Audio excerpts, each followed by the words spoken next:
Olá, caros irmãos e irmãs em Cristo, meu nome é Alexandre, sou estudante da Universidade Católica Dom Bosco, no curso de Teologia.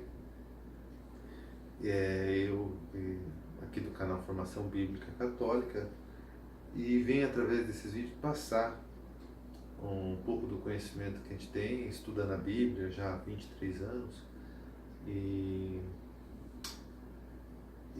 pedindo para que as pessoas que têm interesse, né, não se esqueçam. Curta os nossos vídeos, compartilhe os nossos vídeos, espalhe para o maior número de pessoas, para que esse canal possa crescer e alcançar mais e mais pessoas. Por isso, não esqueça, compartilhe, dê o seu like e inscreva-se no nosso canal, para que você sempre fique ciente, e também toque no sininho, para que você seja notificado de novos vídeos aqui no nosso canal. Pois bem, o vídeo atual é sobre a questão dos sacramentais, né? Ou seja, quando Jesus ele usa através de elementos visíveis, como instrumento da sua ação divina. Por exemplo, Deus poderia muito bem, assim, só pela voz, como tantas e tantas vezes no Evangelho, falar assim, ó, esteja curado. Pronto, a pessoa pega e levanta. Ah, pá, pela voz.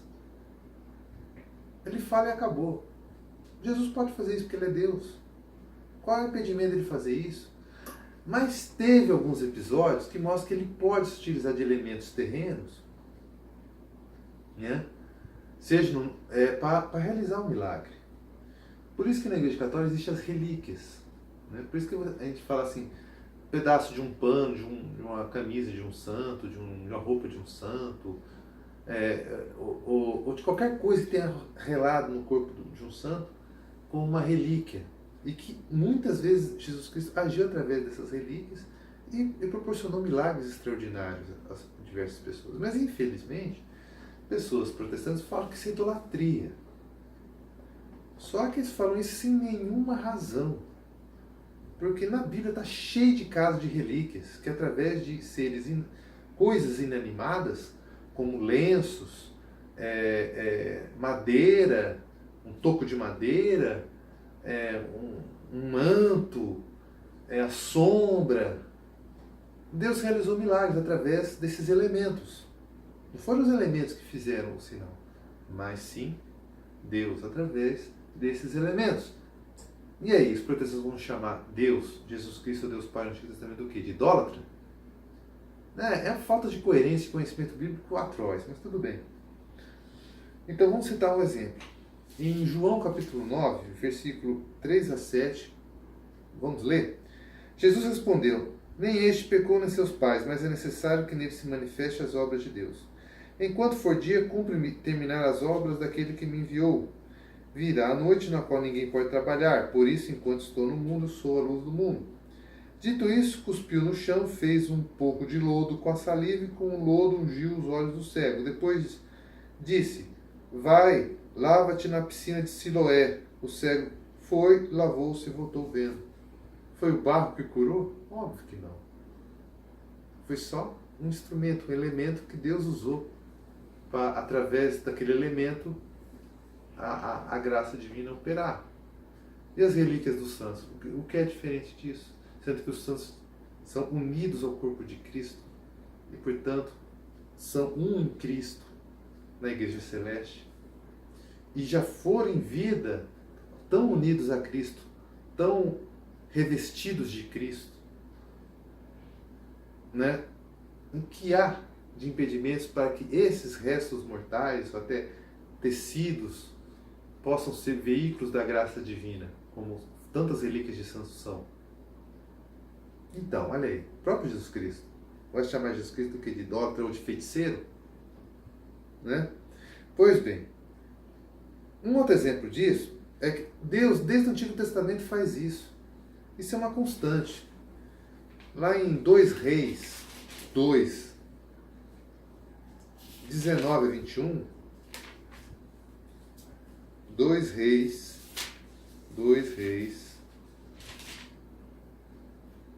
capítulo 2,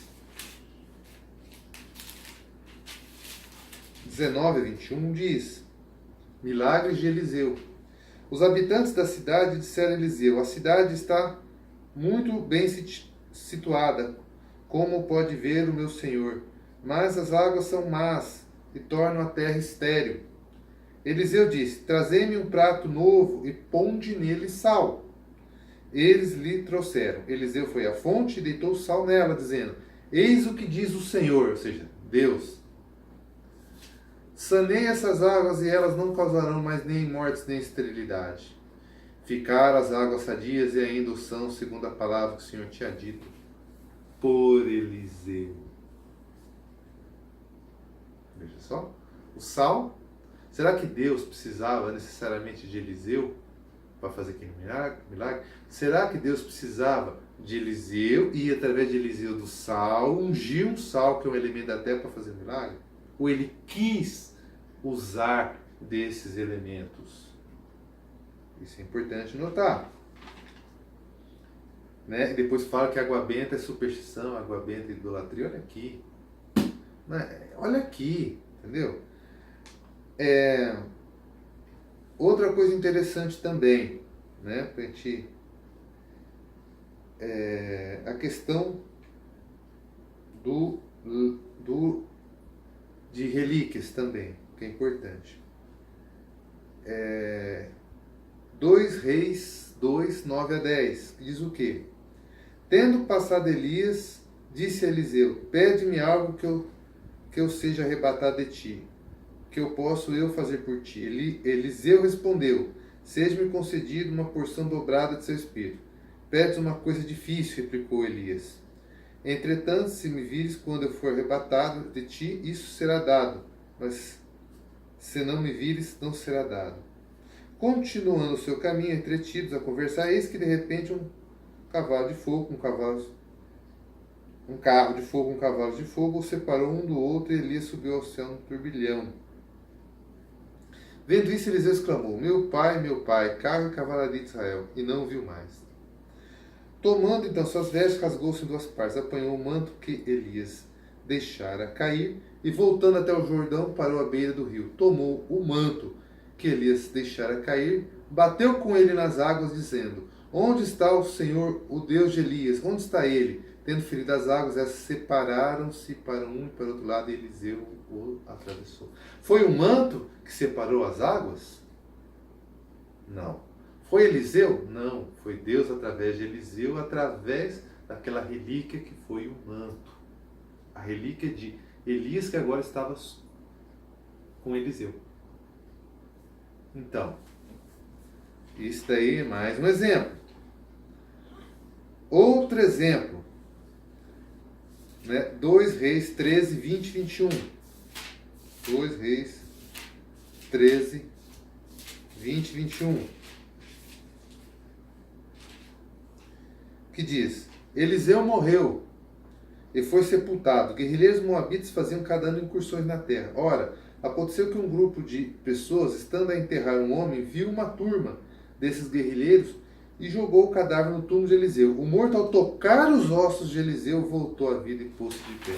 Aí, Eliseu, o profeta Eliseu, estava morto, e só o fato de uma outra pessoa, cujo corpo foi jogado na mesma vala de Eliseu, ter tocado os ossos santos do profeta já falecido Eliseu, o que aconteceu? A pessoa voltou a viver.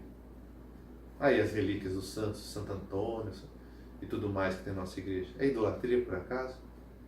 Deus não pode agir através das relíquias de um santo falecido? Olha aqui Eliseu, em 2 Reis 13, 20 a 21. E o povo diz que as relíquias da igreja católica é idolatria. Olha aqui. Não conhece a Sagrada Escritura? Então, mais alguns exemplos para a gente encerrar essa questão. A sombra de Pedro, né? A sombra de Pedro. Em Atos 5,15. Em Atos 5,15. Né? Atos 5,15, que diz: Cada vez mais aumentava a multidão dos homens e mulheres que acreditavam no Senhor. Ó, isso é Atos 5,14. De maneira que traziam os doentes para as ruas e punham-se em leitos e macas, a fim de que quando Pedro passasse, ao menos sua sombra cobrisse alguns deles. Também das cidades vizinhas de Jerusalém afluía muita gente, trazendo os enfermos e atormentados por espíritos imundos, e todos eles eram curados. Né? Olha que interessante, a sombra de Pedro curava. Em Atos 5, versículos de 12 até 16. A sombra de Pedro. Será que Pedro curava em si? Será que era a sombra de Pedro que curava em si? Ou era Jesus através de Pedro? E que até a sua sombra era santa e transmitia a graça de Deus e curava os enfermos. Né? E para encerrar, tem Atos 19, 11 a 12. Atos 19, de 11 a 12, que diz assim: Deus fazia milagres extraordinários por intermédio de Paulo, de modo que os lenços e outros panos que tinham tocado seu corpo eram levados aos enfermos, e afastavam-se deles as doenças, retiravam-se os espíritos malignos. Então, hoje tem as relíquias de Santo Antônio, de tantos outros santos, São Francisco de Assis, que nós veneramos, e que através dessas relíquias, do Padre Pio, do corpo incorrupto de Padre Pio, e que através dessas relíquias, tantas e tantas graças e milagres extraordinários foram dados. Olha aqui, mais um exemplo bíblico.